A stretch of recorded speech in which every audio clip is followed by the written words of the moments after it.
Sample question paper. Created by Couture Foundation. On ICSE's professional program. Group 2 elective paper 7.4. Banking and Insurance Laws and Practice. Lesson 4. Banking Operations. Banking Operations Lesson 4. Question paper. Total 100 marks. Part I. Short answer questions 40 marks. Answer all questions in 2-3 sentences each. 10 questions times 4 marks is equal to 40 marks. Q1. What is a voucher in banking and why is it important? Answer. A voucher is a document that serves as proof of a banking transaction, such as a check, pay-in slip, or debit credit voucher. It records the details of transactions and acts as documentary evidence.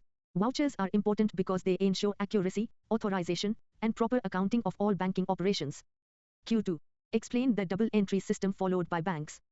Answer. The double entry system is a method of accounting where every transaction has 2 entries, a debit and a corresponding credit. This ensures that the accounting records remain balanced. Banks use this system to maintain accuracy and track financial transactions systematically. Q3. What are the 3 types of banking transactions? Answer. Banking transactions are classified into cash, clearing, and transfer transactions. Cash transactions involve physical cash, clearing transactions involve checks processed through clearing houses, and transfer transactions occur within the same bank branch. These categories help in proper accounting and processing. Q4. Define cash receipt entry with an example. Answer. A cash receipt entry occurs when a customer deposits cash into their account. For example, if a person deposits 10,000 rupees into a savings account, the bank debits the cash account and credits the customer's account. This reflects an increase in both cash and customer balance. Q5. What is clearing outward in banking operations? Answer. Clearing outward refers to checks deposited by customers that are sent to other banks for collection through a clearing house. The bank receiving the check acts as the collecting bank. The amount is credited to the customer's account after clearance. Q6. What is KYC, Know Your Customer, and its purpose? Answer. KYC is a process used by banks to verify the identity and address of customers. Its main purpose is to prevent money laundering, fraud, and illegal activities. It ensures that banks deal only with genuine and verified customers. Q7.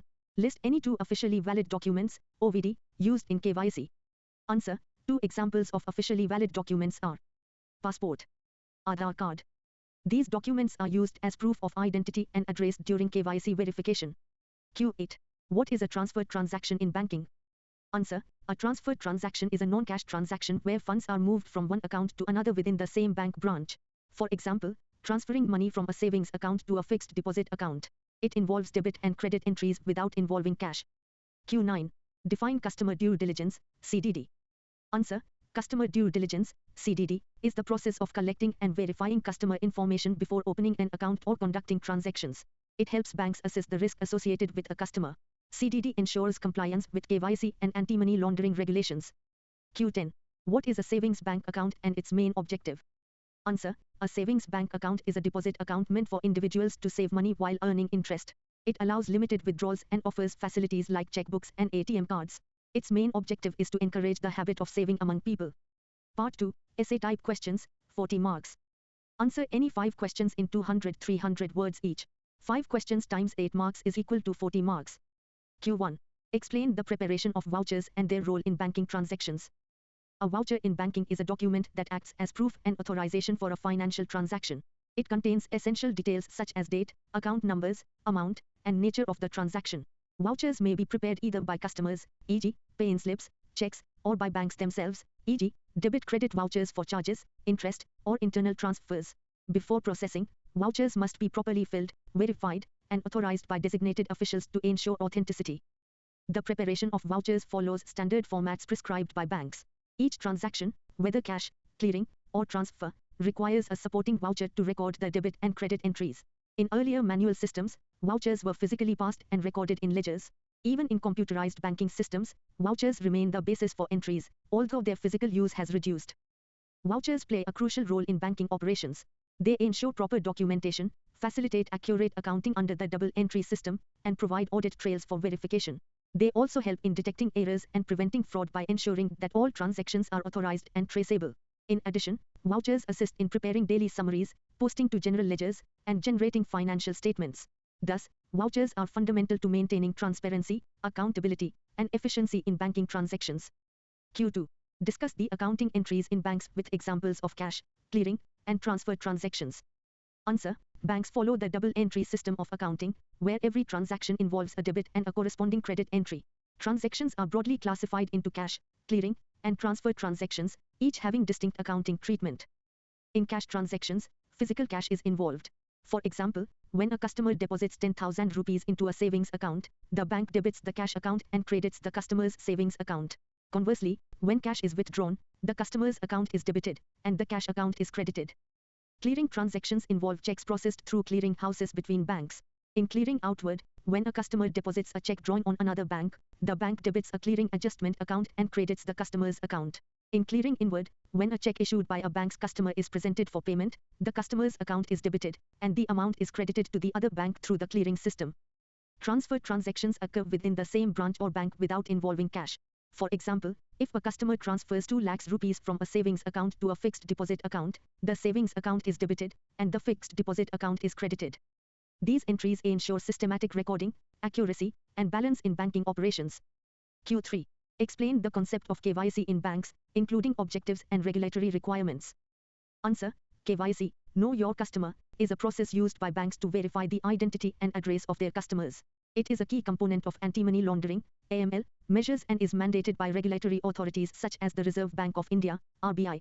The objective of KYC is to prevent banks from being used as channels for illegal activities like money laundering, terrorist financing, and fraud. The main objectives of KYC include ensuring that customers are genuine, understanding the nature of their financial activities, and assessing potential risks associated with them. Banks implement KYC through policies such as Customer Acceptance Policy, Customer Identification Procedure, and Risk Management Systems. Customers are categorized into low, medium, and high-risk groups based on factors like occupation, financial status, and transaction patterns. Regulatory requirements for KYC are governed by laws such as the Prevention of Money Laundering Act, PMLA, 2002. Banks must collect and verify documents like identity proof, address proof, PAN, and photographs. They must also periodically update KYC information and monitor transactions for suspicious activities. Additionally, banks are required to report certain transactions to regulatory bodies like the Financial Intelligence Unit, FIUIND. Thus, KYC plays a vital role in ensuring transparency, compliance, and security in banking operations. Q4. Describe the documents required for KYC compliance for individuals and business entities. Answer. KYC compliance requires customers to submit documents that verify their identity and address. For individuals, banks typically require an officially valid document, OVD, such as a passport, Aadhaar card, voter ID, or driving license. Along with this, customers must provide a permanent account number, PAN, or Form 60, a recent photograph, and any additional documents as required by the bank. If the address in the OVD is outdated, supplementary documents like utility bills or tax receipts may be accepted as proof of current address. For business entities, the documentation requirements vary based on the type of organization. In the case of a sole proprietorship, documents proving business existence such as registration certificates, GST certificates, or utility bills are required along with the proprietor's KYC documents. For companies, banks require a certificate of incorporation, memorandum and articles of association, PAN of the company, and a board resolution authorizing account operation. For partnership firms, documents include the partnership deed, registration certificate, and PAN. Trusts and other entities must provide trust deeds, registration certificates, and details of trustees or authorized persons. In all cases, banks also verify the identity of authorized signatories and beneficial owners. These document requirements ensure proper identification and help banks comply with regulatory norms. Q5. Explain the Customer Identification Procedure, CIP, and its importance in banking. Answer.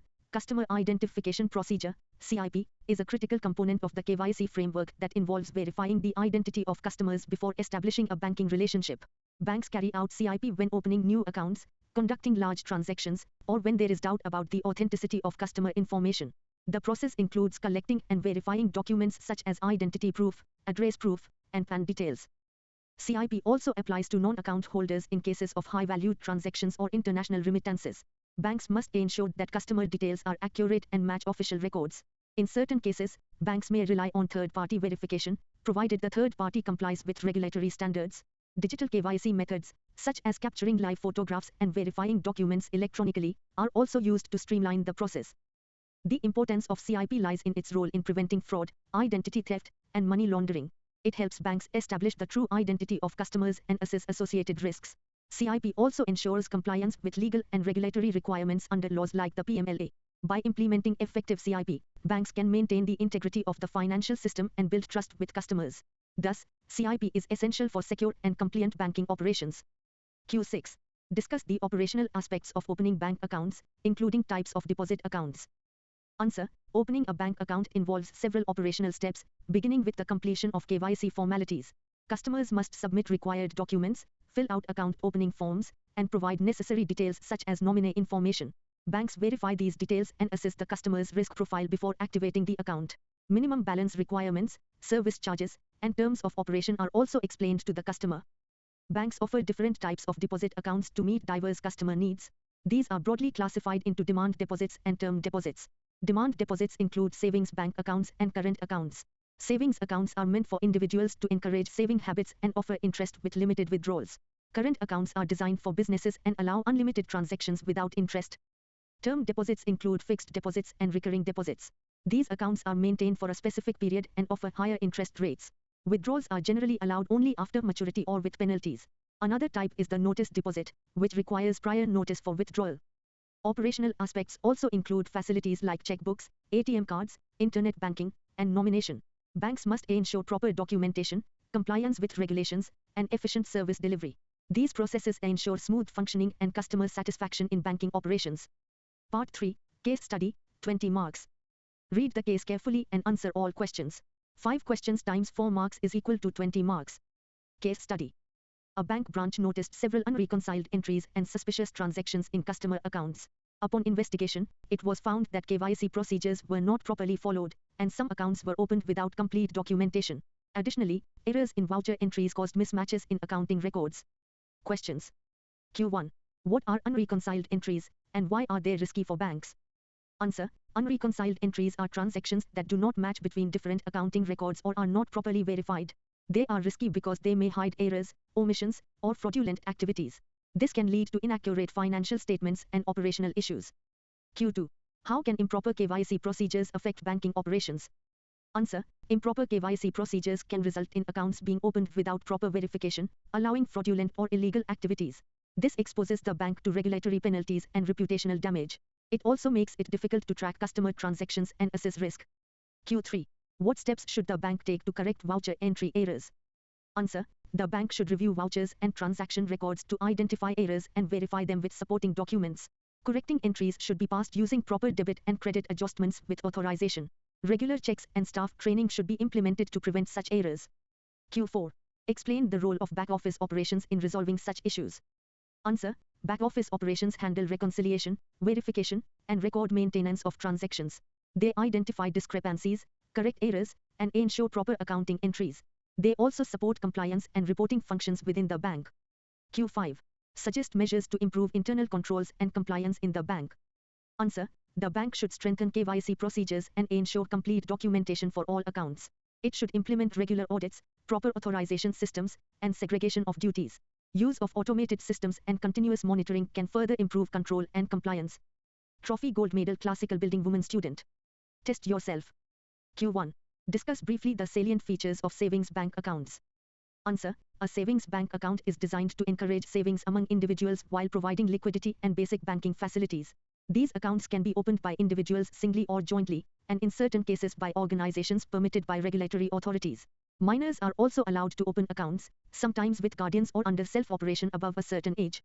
One of the key features is that it offers interest on deposits, generally calculated on daily balances and credited periodically. However, withdrawals are subject to certain restrictions, as these accounts are not meant for frequent business transactions. Customers are required to maintain a minimum balance, failing which charges may be applied. Savings accounts provide facilities such as checkbooks, ATM debit cards, internet banking, and mobile banking. Nomination facility is also available to ensure smooth transfer of funds in case of death of the account holder. Additionally, banks conduct KYC verification before opening the account and periodically update customer details. These accounts aim to promote financial inclusion and savings habits among the public while ensuring convenience and safety of funds. Q2. Discuss operational aspects of partnership accounts. Answer. Partnership accounts are opened in the name of a partnership firm, and banks must ensure proper documentation before opening such accounts.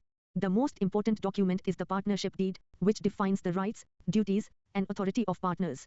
Banks also require PAN details, registration certificate, if registered, and KYC documents of all partners.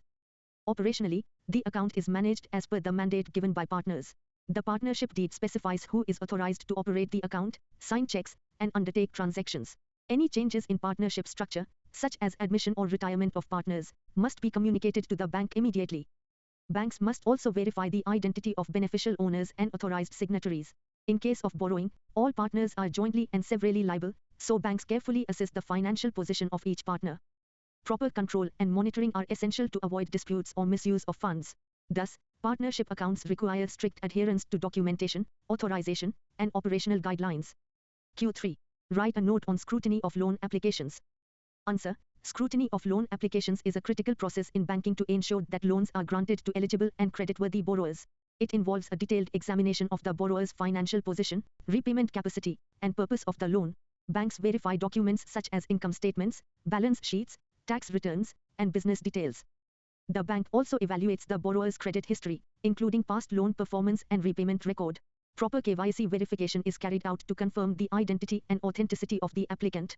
In addition, banks assess the value and adequacy of security or collateral offered against the loan. Risk assessment is an important part of scrutiny, where borrowers are categorized based on their risk profile. Banks also ensure compliance with regulatory guidelines and internal policies before sanctioning loans. Effective scrutiny helps in minimizing the risk of default and non-performing assets, NPAs. It ensures that loans are granted prudently and contribute to the financial stability of the bank. Q4. How the draws in a cash credit account are fixed. Illustrate with an example. Answer. In a cash credit (CC) account, the borrowing limit is fixed based on the value of the borrower's stock and receivables, known as drawing power. Banks assess the working capital requirements of the borrower and determine a sanctioned limit. However, the actual amount that can be withdrawn depends on the value of current assets after applying a margin. Drawing power is calculated by deducting the margin from the value of stock and receivables. The borrower is required to submit periodic stock statements to the bank for review. Based on these statements, the bank revises the drawing power. For example, if a borrower has stock worth 10 rupees lakh and the bank maintains a margin of 25%, the drawing power will be rupee 7.5 lakh. Even if the sanctioned limit is 10 rupees lakh, the borrower can withdraw only up to rupee 7.5 lakh. This system ensures that advances are properly secured and reduces the risk of overfinancing. It also enables continuous monitoring of the borrower's financial position. Q5. Explain digital KYC procedure.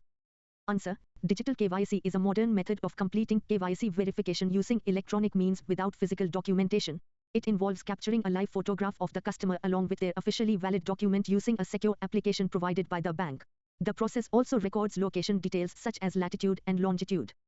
The customer verifies their identity by submitting documents like Aadhaar and completing authentication through OTP. The application ensures that only live images are captured and includes watermarks with details such as date, time, and employee code. An authorized officer verifies that the customer's photograph matches the document and that all information is correctly recorded. Once verified, the customer's details are digitally signed and stored in the bank's system. Digital KYC improves efficiency, reduces paperwork, and enhances customer convenience. It also ensures compliance with regulatory requirements while maintaining security and accuracy in the verification process. Q6. What are the essential requirements of CBS? Answer. Core Banking Solution, CBS, is a centralized system that enables banks to operate all branches through a single network. The essential requirements of CBS include a robust IT infrastructure, secure data storage, and reliable communication networks connecting all branches. CBS requires real-time processing of transactions, allowing customers to access their accounts from any branch. It must ensure data accuracy, consistency, and security through proper authentication and encryption mechanisms. Backup and disaster recovery systems are also essential to prevent data loss. The system should support various banking operations such as deposits, withdrawals, loans, and fund transfers. It must also comply with regulatory requirements and provide reporting facilities. Overall, CBS enhances efficiency, transparency, and customer convenience by integrating all banking operations into a single platform. Q7. What are the operational controls under CBS? Discuss each of these controls. Answer. Operational controls under CBS are measures implemented to ensure accuracy, security, and efficiency in banking operations. One key control is access control, which restricts system usage to authorized personnel through login IDs and passwords. Another control is transaction authorization, where transactions require approval from designated to prevent unauthorized activities. Audit trails are maintained to track all transactions and changes made in the system, enabling easy verification. Data validation controls ensure that incorrect or incomplete data is not entered into the system. Reconciliation controls help match transactions across different accounts and identify discrepancies. Additionally, backup and recovery controls ensure that data is and can be restored in case of system failure. These controls collectively help in maintaining the integrity, security, and reliability of banking operations under CBS. Q8. Write a note on reconciliation functions in a bank. Answer. Reconciliation in banking refers to the process of matching and verifying transactions recorded in different accounts to ensure accuracy. It involves comparing entries in subsidiary books, general ledger, and external statements such as bank statements or clearing accounts. The main objective of reconciliation is to identify and rectify discrepancies such as missing entries, duplicate entries, or errors. Banks perform reconciliation regularly for cash accounts, clearing transactions, and interbranch accounts. Unreconciled entries are investigated and resolved promptly to maintain accurate financial records. Proper reconciliation helps in detecting fraud, ensuring compliance, and improving operational efficiency. It is an essential function of the back office and plays a vital role in maintaining the reliability and transparency of banking operations. Q9. What are the precautions that a bank needs to exercise in case the holder of a savings bank account is a I. Pradhanashin, 2. Minor, 3. Blind man, 4. Illiterate? Answer. I. Pradhanashin banks must ensure that the customer fully understands the transaction, as such individuals may not be familiar with banking procedures. Independent confirmation and careful verification are required. 2. Minor accounts are usually operated by a guardian unless the minor is allowed self-operation. Banks must ensure proper documentation and restrict transactions as per rules. 3. Blind person banks should obtain proper identification and may require a witness for transactions. Extra care is taken to explain the transaction details clearly. 4. Illiterate person banks must ensure that the customer understands the transaction and may take thumb impressions instead of signatures. Transactions should be explained verbally, and witnesses may be required. These precautions help protect vulnerable customers and prevent misuse or fraud. Thanks to learn with us. You can find more study content on our website couture.com.